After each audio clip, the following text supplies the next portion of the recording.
নেতাজি সুভাষচন্দ্র বসুও কিন্তু দল করে ব্যর্থ হয়েছেন। কোনো নেতা বা নেত্রী সফল হয়ে থাকেন তো তাহলে সেটা একমাত্র মমতা বন্দ্যোপাধ্যায়। দেখুন, কুণাল ঘোষ তো ঠিকই বলেছেন। নেতাজি যে দল করেছিলেন সেই দলে কয়লা চোর, বালি চোর, রেশন চোর, বালি সোনা চোর এগুলো কেউ ছিল না।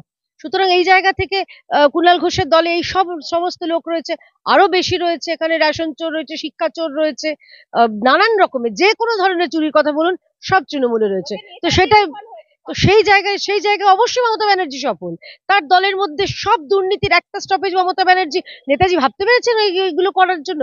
তো স্বাভাবিকভাবে নেতাজি ব্যর্থ, মমতা ব্যানার্জি সফল। এটাতে কোনো সন্দেহ নেই। আমি কুণাল বাবুকে 100% আমি সমর্থন করছি। তো 26-এ ভোট আসছে, টিকিট লাগবে, ভোটে লড়তে হবে। এতগুলো রাজ্যসভা গেল, একবারও শিখে ছিড়ল না। তো এবার যদি বন্দনা করে শিখে ছেড়ে, তাহলে ছিড়বে। সে কারণেই বন্দনা হচ্ছে। মা শারদা বা ভগিনী নিবেদিতা, অনেকেই তো অনেক কিছু শুনেছিলাম। রামকৃষ্ণ পরমহংস, আমি জানি না এবার কবে মহাত্মা গান্ধী বলবেন, আমি জানি না। সেগুলো শুনতে হবে আমাদের। এখন মনীষীদের পাশে মমতা বন্দ্যোপাধ্যায়ের বড় বড় ছবি কাট আউট দেখছি, বা কাট আউটের থেকে বড় মমতা ব্যানার্জি, নিচে নেতাজির ছবি, এরকম আমরা দেখেছি।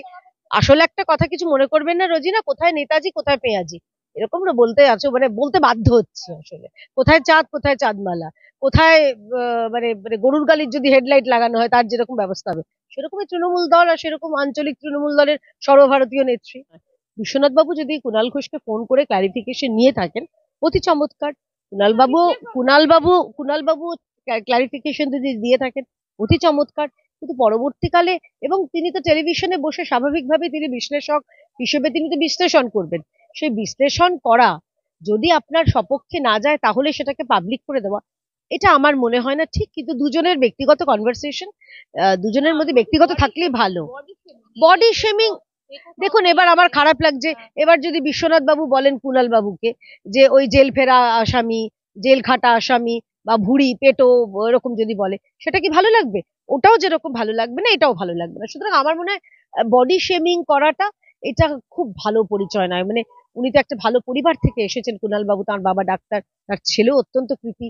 তো আমার মনে হয় এটা না, বাবা যদি বেঁচে থাকতে বা ছেলে যদি শোনে, তারও বোধহয় খুব পছন্দ হবে না। শ্যামাসুন্দরী মন্দিরে বহু মানুষ, বহু ভক্তরা দূর দূরান্ত থেকে আসতেন।